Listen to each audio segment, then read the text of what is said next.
When it comes to finding your peace, it's something that we make way too complicated from what I've learned.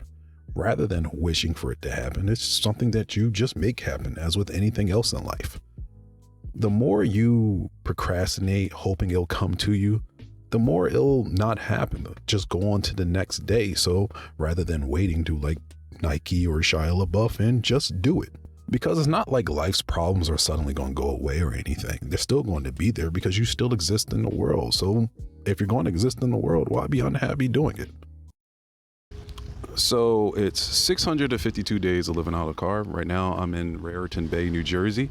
How did I get over here? Truthfully, I don't know. I don't know how I ended up this way. I did like some like delivery stuff and then just chilled and drove, and somehow, some way I ended up over here. I've actually never been over here before. I've only seen Raritan Bay on a map. Never once ended out this way at all. So being here is kind of cool. It's actually a nice little spot. Like, I've been further down along the coast of the beach, but like the Jersey coast, but never up here in this little corner. And the crazy thing about all this, right, is, I'm just sitting here chilling, like looking like just have this nice little view and things, sun setting. It's not too windy, but it's, windy enough that I can't really completely record out here. Otherwise, through and through, it's a chill day, right? And there is somebody out there in the world, actually multiple people, that absolutely hate the fact that I'm able to do this and are mad at me because of it. Like, they despise my existence. Ain't that crazy? Ain't it crazy the fact that I'm just chilling, just doing what I want, and there's somebody out there that's mad about that? That is wild. Hey, how you do? What it do? It's me, Sprax, and this is the Car Talk Radio Show, the unofficial show that is a show. And as you see, I'm not in a car today. I most likely do need to get a better microphone set up, because look at this tangle of wires. It's like just an amalgamation of connectors for me to actually get this to work. And as you may see, this is starting to rip the rubber there. I need to put shrink wrap on it and then actually shrink it, but whatever. I'm too lazy. If it breaks, it breaks. And as you see right now, I'm not in a car. Well, you can't see me at all because of the lighting there, but I'm not in a car. As I said, I'm chilling over here, Raritan Bay, just walking, just chilling, just enjoying the day. And it is a nice day out.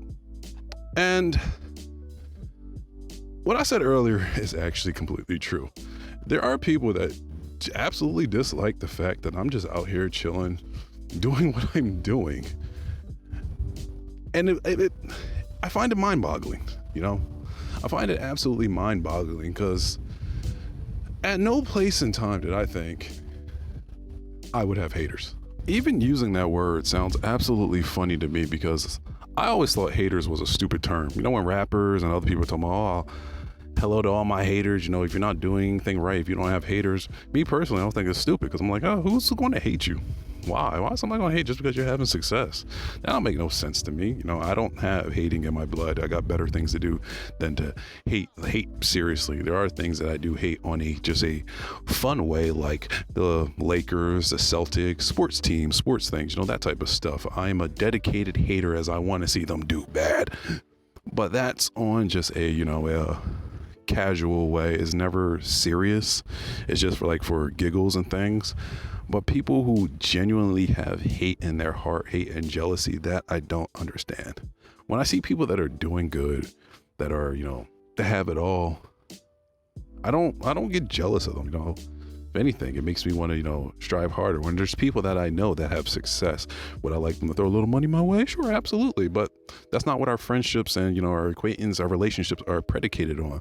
So I'm just happy for the fact that they came up, that they've gone from rags to riches. And I know have quite a few friends that have, gone from the struggle that we've all came from and are now doing pretty good. They're in the limelight, some of them are in the limelight, others have become celebrities, and it's just cool to see that. So I say all that to say, a friend of mine had an argument with his significant other. And when I do the whole living in the car thing, it's not a secret. I post about it on YouTube. I don't really share my YouTube or my personal life because I try to keep all my things separated at this time to see how much I can grow just on my own. I keep all my stuff separated, but they know. My friend definitely knows, and his significant other, she knows as well. During a bad time, when, without saying too much, this significant other was just in a crabby mood. Well, more than being in a crabby mood, probably was having a breakdown and was just angry at everybody. She took shots at him, other people, yada, yada, yada, and then took shots at me. He needs to get a real job. He needs to get an actual apartment, living out there, doing all that.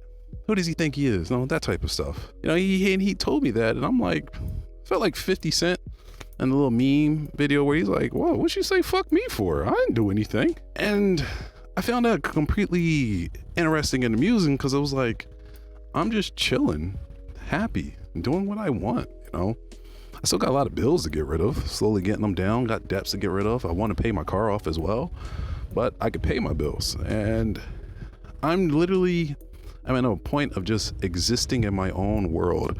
And you're mad at me? You're taking shots at me? Because you're unhappy? Which is kind of how my friend, when he was telling me this, responded to her. He was like, you saying all this, but do you have any money in your savings account? Because he does. He is completely happy right now doing what he's doing. And then they went further on into their argument. But it's like, that type of stuff makes absolutely no sense. Well, it makes sense, but it doesn't when you really think about it. There are people who truly get mad when others are doing something unconventional. And I'm not just talking about myself, I just mean in general. I've seen this a lot on, the internet and various places, and then some like actual real life conversations, although you tend to see people being more opinionated on the internet. Like I'm not not a big family person, and I'm not out with people a lot. So a lot of the things I see these days are on the internet. But you see it a lot where somebody will have an unconventional lifestyle, just doing whatever they're doing. And there will be that one person or two or three who are upset by it. Like they're personally attacked. There could be a person like living out in the woods, living their woods life. And you'll see that one person going like, get a real fucking house. Who do you think you are? Grow up. What does that mean? What exactly does that mean? Telling somebody to grow up because they aren't living life the way you're living life is, ironically, the most immature thing you can do. And the thing about it is, honestly, it's just a classic case of projection. People who are upset with how their lives are going, so they need to take out their anger and animosity at others, which is just absolutely wild and ridiculous. Like I said, I don't have any jealousy for people. Now, when I see things like kids who could have a Camaro and Challenger and stuff, they're like 17, 18. Is there a little bit of envy? Sure, absolutely. Curse you for having parents that made it so you're available to do stuff and you didn't have to go through the struggle like the rest of us. God, I hate you so much. But, outside of that, it's like, all right, whatever, man. Your parents did the right thing. Just don't be a spoiled brat about it. And I go about my way. The thing with that I would love to do right now is what these guys are doing back here. Being on a boat. I would love to own a boat and have the ability to afford a boat, because the biggest joke about owning a boat from boat owners is the happiest day of a boat owner's life is the day they buy their boat and the day they sell their boat, because boats are incredibly expensive from what I'm understanding. But even with that, I would love to be able to afford a boat. I want to have the opportunities to be on the open seas or the open lakes and just do it. I've been on a boat twice in my life. The first time it was brought up, my great grandfather had a small wooden boat in our backyard, and he promised me he was going to fix it up, and we were going to row in it and things. Well, he died, so that never happened, unfortunately. And that's a memory, or that's a little thing that I kind of wish we got to do. But the first time I was on a boat was when I was at a friend. His name was Phil, and his family owned a boat. So one day They had a boat day. It was me, another friend, and his family, and we were riding on their boat up and down the Delaware River. This is not the Delaware River. This is Raritan Bay, which is connected to the Atlantic Ocean. Oh, the wind is picking up. But that was the first time I was on a boat. Just going up and down the Delaware River. We hit around Bordentown and just that area, and it was amazing. It was fun. I was like, oh, this is why people like having boats. Second time I was on a boat was for my graduation. We were on the Spirit of Philadelphia for like a prom graduation thing, and that was amazing too. But those are the only 2 times I've ever been on a boat. At the moment, there's somebody outside right now that lives on their boat. They decided to get a boat and they're going to live on it. That's their residence. I have a car. Some people have RVs. Others have tents. Some people have boats. And there are people upset about that. Absolutely wild. See, the thing about Misery and Company, right? Going into another story is there's a guy that I know that my friend with the significant other also knows. He was a coworker of said friend. And I brought him up in a different story. He's one of those people of why you can't trust your coworkers, because he has snakish like tendencies no matter what you do, how you try to help him, and what you can give him the shoes off your back. The shoes off your feet, the clothes off your back, every ounce of money that you have, you could give this man the world. When he is out, when he's just down, he could be rock bottom. You could give him everything. He's still gonna stab you in the back one way or another because he just can't help himself. He can't. He's childlessly impulsive and just selfish. This is the reality of this guy. And he's also an alcoholic. Like, this man is incredibly problematic. And the funniest thing about this man is he's so destructive, he's self-destructive. His car recently just broke down because he refused to fix it. He's a mechanic, by the way. Just putting it out there. This man's a mechanic. And his car broke down because it'll be all right. It'll be all right. It's fine. Fix it when I fix it. Just too focused on the BS. This man is also very jealous of people. Whenever it comes to somebody that's doing okay, that's chilling or whatnot, you could tell subconsciously he doesn't like it. So when he's down and about and other things, or looking to looking to bring other people down, he'll say little jokes. Y'all know the type of jokes that someone will say in a friend group or in a group of people that think they're friends, but everybody knows that person wasn't joking. They're actually looking to cause problems. Yes, it's that type of person to do that. And I say that because he's done that with me quite a few times when I'm not around, mind you, because my jokes hit back harder. And I could be an MFer. But his jokes are about, look at him in his car. Sometimes going to work, sometimes not going to work. He's hurt. And it's crazy when I see that, because this person I'm talking about is divorced, can't get his woman back because he cheated on her, goes to bars, starts fights. Basically, he resolves his problems through his alcoholism and women. But his problems aren't resolved. They keep getting worse. And no matter what happens, and no matter what goes on in life, what trials and tribulations, I go through, people close to me go through, everything gets better and we level up because of it. Look at me right now. Let me put this down. I've gotten my sports body back for the most part. I still got a lot of body fat because I love cakes and pastries. And this happiness that I've found, I'm chilling. Meanwhile, for this guy, things just keep going worse and worse and worse, or getting worse and worse and worse.